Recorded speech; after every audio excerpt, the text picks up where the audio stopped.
తర్వాత కామః. కామాన్ హంతి ముముక్షాణాం భక్తానాం హింసకానాం చేతి కామః. రెండు మాటలు చెప్పింది శంకర భాష్యం. ముక్తి కోరేటువంటి భక్తుల కోరికలను తీరుస్తూ హింసకుల కామములకు విఘాతములు కల్పించేటువంటి వాడు. అంటే ధర్మపరులను యదా యదా హి ధర్మస్య గ్లానిర్భవతి భారత అభ్యుత్థానం ధర్మస్య తదాత్మానం సృజామ్యహం పరిత్రాణాయ సాధూనాం వినాశాయ చ దుష్కృతాం ధర్మ సంస్థాపనార్థాయ అని చెప్పాడు కదా. కాబట్టి అధర్మపరులైనటువంటి వాళ్ళ కోరికలు తీర్చడు. నా కోరిక ఎందుకు తీరట్లేదు అనుకునే ముందు ఒకసారి ఆలోచించుకోండి. మీ కోరిక ధర్మబద్ధమైందా కాదా? అధర్మబద్ధమైనటువంటి కామములు తీర్చడు, ధర్మబద్ధమైనటువంటి కామములే తీరుస్తాడు. ఎందుకంటే ఈ కామం అనేటువంటిది రజోగుణం నుంచి పుడుతుంది. మనిషిలో ఉండేటువంటి సత్వ రజస్తమో గుణాలు మూడు ఉంటాయి. ఈ రజోగుణ సముద్భవమైనటువంటి కామయేష క్రోధయేష రజోగుణ సముద్భవ అని రజోగుణం నుంచి పుడతాయి ఇవి. వీటి లక్షణం ఏమిటి అంటే ఇంకా చాలు అనేటువంటిది ఉండదు. తృప్తింజందని మూర్ఖమానవుడు సప్తద్వీపములను అధిరోహించినన్ అని. తృప్తి అనేటువంటిది లేకపోతే కనుక ఎంత చేసినా చాలనిపించదు. కాబట్టి ఈ తృప్తి అనేటువంటిది కలగాలి అంటే జ్ఞానము కలగాలి. ఆ జ్ఞానం కలిగిస్తాడు కనుక ఆయన అధర్మమైనటువంటి కోరికలు కోరేటువంటి వాళ్ళ కోరికలు తీర్చడు, ఎక్కడో అక్కడ ఆపేస్తాడు. ఈ కోరిక తీరలేదు, ఎందుకు తీరలేదు అని కనీసం ఆలోచన చేస్తాడు అనేటువంటి ఆశ అయింది. అందుకని ఏం చేయాలి? ఇంద్రియాలను వశం చేసుకోవాలి. ఇంద్రియాలను వశం చేసుకుంటే మనం ధర్మబద్ధమైన, అందుకనే ధర్మ అర్థ కామ మోక్షములు అన్నారండి. చతుర్విధ పురుషార్థములలో మొట్టమొదలు పెట్టింది ధర్మం. ధర్మం అనేటువంటి ఫిల్టర్ నుంచి అర్థం అనేటువంటి సంపాదన చేసి దాని ద్వారా ధర్మబద్ధమైనటువంటి కామములను తీర్చుకో. అధర్మమైనటువంటి వాటి జోలికి వెళ్ళకు. అందుకని ధర్మమైనటువంటి కామములను తీర్చేటువంటి వాడు. ఈ విషయం ఎలా తెలుస్తుంది? తద్విద్ధి ప్రణిపాదేన పరిప్రశ్నైన సేవయా ఉపదేక్షించితే జ్ఞానం దానిన తత్వదర్శన అని సద్గురువులను ఆశ్రయించి ఇది ధర్మమా కాదా అని తెలుసుకొని విచారణ చేసి, నీకే తెలిస్తే నువ్వే విచారణ చేయి, నీ కోరికలని ధర్మబద్ధమైనవా కాదా అని విచారణ చేసి దాన్ని బట్టి నీకు అర్థమైతే సరే, లేదంటే గురువుని ఆశ్రయిస్తే వాళ్ళు చెప్తారు నాయన ఇది అధర్మం చేయకు అని. ఇప్పుడు దుష్టులైనటువంటి రాక్షసులు లోకానికి హాని చేస్తారండి. రావణాసురుడు సీతమ్మవారిని అపహరించుకుపోయాడు, ఏమైంది? ఆ దుష్టమైనటువంటి ఆలోచనలు, ధర్మవిరుద్ధమైనటువంటి కోరికలు, ఆ కోరికతోనే కదా అపహరించుకుని పోయాడు. కాబట్టి లోక వినాశ హేతువులైనటువంటి పనులు చేయిస్తాయి అధర్మమైనటువంటి కామములు. అందుకని ఆయన లోక సంరక్షకుడు గనక, జగద్రక్షకుడు గనక, జగదానంద కారకుడు గనక ఆయన ధర్మబద్ధమైనటువంటి కామములను మాత్రమే నెరవేర్చేటువంటి వాడు కనుక కామః. అధర్మబద్ధమైనటువంటి కామములను నెరవేర్చడు సరిగదా, ఆ కోరికలకు విఘాతం కూడా కలిగిస్తూ ఉంటాడు. నువ్వు అనుకున్నది జరగవు. కాబట్టి కామః అంటే యాతావాత కన్క్లూజన్ ఏంటంటే ఈ నామానికి నారాయణుడి అనుగ్రహం ఉంటే సర్వకామములు సిద్ధిస్తాయి.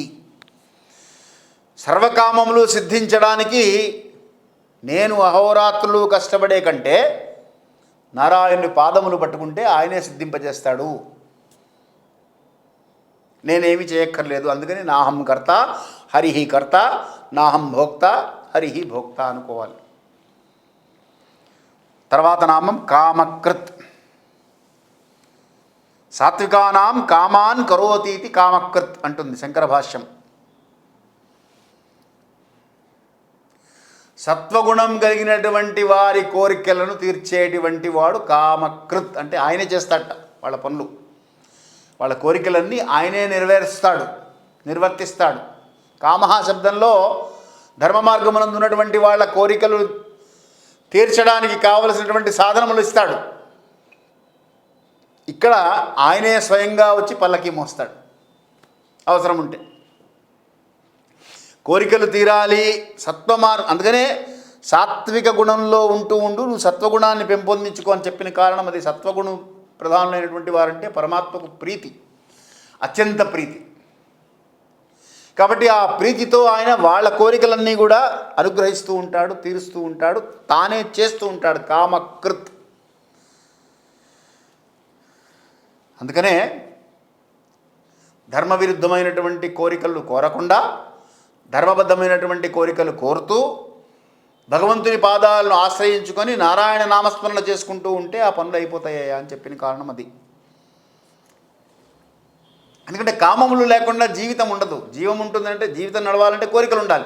కోరికలు తెచ్చేసుకో అంటే సన్యాసం కాదు కదా, గృహస్థాశ్రమంలో ఉన్నాగా. ఇప్పుడు అలా ఉండుంటే అసలు ఆర్తా విషణ్ణ శిథిలాశ్చబీత ఘోరేషు వ్యాధిషు వర్తమాన సంకీర్తనారాయణ శబ్ద మాత్రం అనేటువంటి మాటే రాదుగా. కోరికలు ఉండడం తప్పు కాదు, కోరికలు ఉండడం తప్పు, కోరికలు ఉండడం తప్పు అంటుంటారు కొంతమంది. కోరికలు ఉండడం తప్పు కాదు, కోరికలు ధర్మబద్ధమైనవా కాదా? నీ సంతానం, నీ వంశాభివృద్ధి కోసం నువ్వు వివాహం చేసుకో. నీ భార్య యందు కామబద్ధుడవై ఉండు, పరస్త్రీని తల్లిలాగా చూడు. అందుకని అహింసా సత్యమస్తేయ శౌచం ఇంద్రియ నిగ్రహం మాతృవత్ పరదారాశ్చ అన్నది అందుకని ధర్మం. అంతేగాని విశృంఖలత్వము పాశ్చాత్య సాంప్రదాయం కానీ భారతీయ సాంప్రదాయం కాదు. నియమబద్ధమైనటువంటి జీవనం గడుపుతూ తాను ఆనందంగా ఉంటూ సమాజాన్నంతటినీ ఆనందంగా ఉంచేటువంటి జీవన విధానమే సనాతన ధర్మం. వసుధైక కుటుంబకం అనేటువంటి స్ఫూర్తితో ఎక్కడ ఎవరున్నా సరే అందరూ బాగుండాలి, విశ్వకళ్యాణం జరగాలనేటువంటి స్ఫూర్తితో చెప్పినటువంటి మాటలు కాబట్టి కామకృత్. తర్వాత కాంతః. కాంతః అంటే చాలా మనోహరమైనటువంటి రూపం కలిగినటువంటి వాడు. అభిరూపతమః కాంతః అంటుంది శంకర భాష్యం. అంటే రాముడి రూపం చూస్తేనే యశ్చ రామం న పశ్యేతు యాంచ రామం న పశ్యతి నిందితస్స వసే లోకే స్వాత్మాప్యేనం నిగర్హతే అన్నారు. ఎవరైతే రాముణ్ణి చూడలేదో, రాముడు ఎవరినైతే చూడలేదో వాళ్ళని వాళ్ళే నిందించుకునేవాళ్ళట రామాయణ కాలంలో. నాకు రాముడిని చూడడానికి అవకాశం దొరకలేదు అని బాధపడేవాళ్ళట కొందరు. దానికోసం ప్రయత్నించేసి మరీ వెళ్ళి రాముడిని చూసి వచ్చేవారు. ఇవాళ మనం కూడా వెళ్ళవచ్చు. అయోధ్య రాముడు అలాగే ఉన్నాడు. రామ కమలపత్రాక్ష సర్వసత్వమనోహర రూపదాక్షిణ్య సంపన్యో ప్రసీతో జనకాత్మజ అని రాముడిని చూసి అందరూ ఆనందించేవాళ్ళట. చారడేసి కళ్ళతో రామ కమలపత్రాక్ష సర్వసత్వ మనోహర, మనోహరంగా ఉండేటువంటి రూపం కలిగినటువంటి వాడు కనుక కాంతః. నల్లనివాడు, పద్మనయనంబులవాడు, మహాసుగంబులన్ విల్లును దాల్చువాడు, కడువిప్పగు పక్షమువాడు, మేలుపై చల్లెడివాడు, నిక్కిన భుజంబులవాడు, యశంబు దిక్కులు చల్లెడువాడు అయిన రఘుసత్తమ దీపుత మా కభీష్టములని భాగవత పద్యం చేశారు. మేఘశ్యామం పీతకౌశేయవాసం శ్రీవత్సాంకం కౌస్తుభోర్భాషితాంగం పుణ్యోపేతం పుండరీకాగితాక్షం విష్ణుం వందే సర్వలోకైకనాథం అని ఆయన ఒక రూపాన్ని మనం అత్యంత మనోహరంగా భావన చేస్తూ నమస్కారం చేస్తాం. కాబట్టి కాంతః. శ్రీరామని నామమేమి రుచిరా అని నామరుచితో పాటుగా ఆయన రూపము కూడా పుంసాన్ మోహన రూపాయ పుణ్యశ్లోకాయ మంగళం అన్నారు. పురుషులకు మోహం కలిగిస్తుంది అంటే మగవాళ్ళకి అట్రాక్షన్ కలిగిస్తుంది అని కాదండి. అది దారుణంగా ఉంటుంది, అసహ్యమైనటువంటి వ్యాఖ్య అలా చేస్తే. పురుషుడు అంటే ఈ పురములో ఉండేటువంటి జీవి, ఆడవాళ్ళైనా మగవాళ్ళైనా. నవద్వారే పురే దేహే నైవ కుర్వన్ నకారయన్. కాబట్టి సమస్త మానవాళికి ఆ లావణ్య ముగ్ధ మనోహర సుందర సౌందర్య రూపము ఆనందాన్ని చేకూరుస్తుంది కనుక మనోహరమైనటువంటి రూపం కనుక కాంతః అన్నారు. తర్వాత కామః. చతుర్విధ పురుషార్థములు కోరువారచే కోరబడేటువంటి వాడు. అంటే ధర్మము తెలిసి ధర్మ ప్రకారముగా జీవనం గడుపుకుందాం అనుకునేటువంటి వాళ్ళు ధర్మ అర్థ కామ మోక్షం అనేటువంటి 4 లక్షణములు పురుషార్థములు అంటారు కనుక, పురుషార్థములు అంటే మళ్ళీ మగవాళ్ళ లక్షణములు అనుకోకండి. ఇది చాలా ఇంపార్టెంట్. మనుషులందరికీ, ఆడవాళ్ళకి కూడా, స్త్రీ పురుష వయోవర్గ వర్ణ లింగ భేదాలు లేకుండా అందరికీ లక్ష్యం, జీవన లక్ష్యం ఏమిటి అంటే ధర్మ అర్థ కామ మోక్షములు. ప్రతి వాళ్ళు మోక్షానికి అర్హులే. Each soul is potentially divine అన్నారు స్వామి వివేకానంద.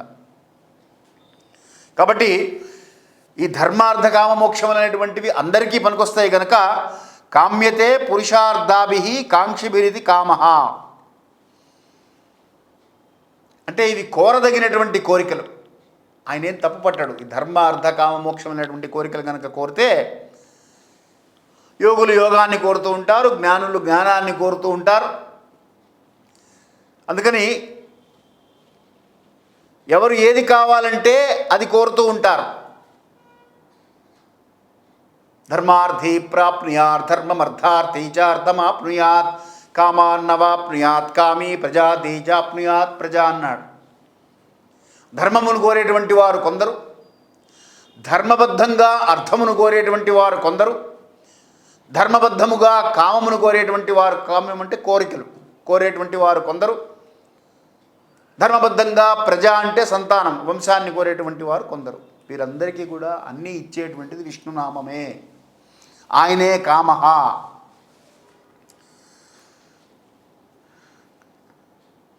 ఈ కామ శబ్దాన్ని కా ప్లస్ ఆ ప్లస్ మా విడగొడితే కకారము బ్రహ్మస్వరూపమని, అకారము విష్ణు స్వరూపమని, మకారము రుద్రస్వరూపమని, ఈ కకార అకార మకారాలు 3 కలిస్తే బ్రహ్మ విష్ణు రుద్ర స్వరూపాలుగా త్రిమూర్త్యాత్మకంగా సృష్టి స్థితి లయలకు 3గా మనకి వీరి ముగ్గురు వల్ల వచ్చేటువంటి చైతన్యమే కామము అని శాస్త్రం దానికి వ్యాఖ్యానం చెప్పింది.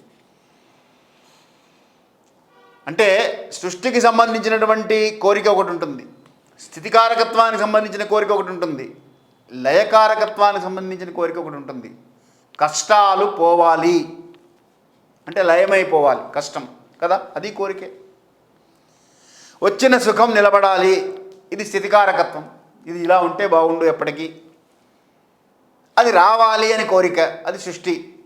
సో సృష్టి స్థితి లయాలు 3 అందులోనే ఉన్నాయి. కాబట్టి కామః, అకకార అకార మకారాల కలయిక త్రిమూర్త్యాత్మకమైనటువంటి చైతన్యమే కామః అని చెప్తారు పెద్దలు. తర్వాత కామప్రదః. ప్రదః అంటే ఇచ్చేటువంటి వాడు. భక్తేభ్యః కామాన్ ప్రకర్షణేన దదాతీతి కామప్రదః. భక్తులైనటువంటి వారికి కోరికలను సమృద్ధిగా ఇస్తాట. చతుర్విధా భజంతే మాం జనా సుకృతినోర్జున ఆర్తో జిజ్ఞాసురర్థార్థి జ్ఞానీ చ భరతర్షభ అన్నాడు భగవద్గీతలో. 4 విధములైనటువంటి వారు నన్ను ఆశ్రయిస్తూ ఉంటారు అర్జున. ఆర్తితో అంటే క్యూరియాసిటీ, జిజ్ఞాస. తర్వాత ఆర్తితో అది కావాలి ఇది కావాలని బాధతో ఉండేటువంటి అడిగేటువంటి వాళ్ళు ఉంటారు. జిజ్ఞాసవుతో అసలు నేనెవరు ఏమిటి అని తెలుసుకోవాలని నన్ను పూజ చేస్తుంటారు.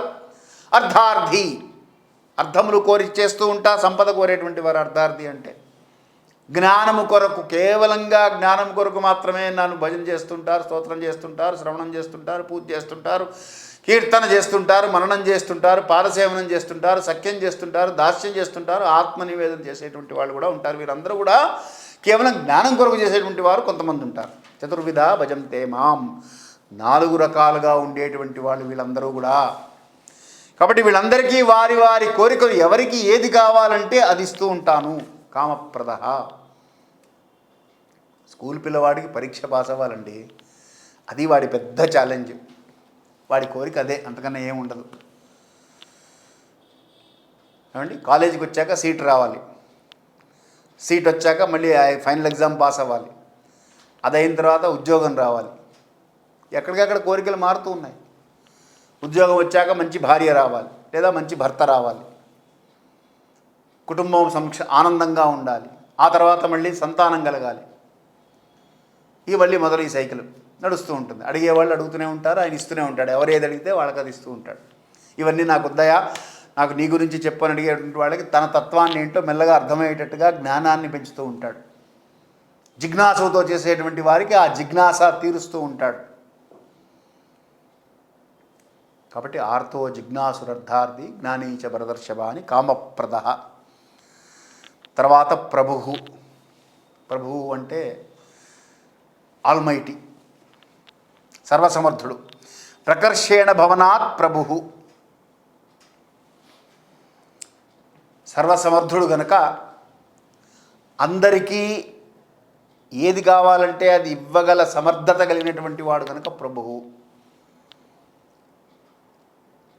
ఎవరు ప్రభువు అంటే నువ్వు మళ్ళీ పునర్జన్మ లేకుండా నిన్ను మళ్ళీ మోక్షమును పదములకు తీసుకువెళ్ళగలిగినటువంటి వాడు ప్రభువు. కానీ హే ప్రభు అని అన్నంత మాత్రం చేత ప్రభు అయిపోడు ఆయన. ఆ శక్తి ఆ సమర్థత ఉండాలి. నీకు మోక్షము జన్మరాహిత్యాన్ని కలిగించేటువంటి శక్తి కలిగినటువంటి వాడు ప్రభువు.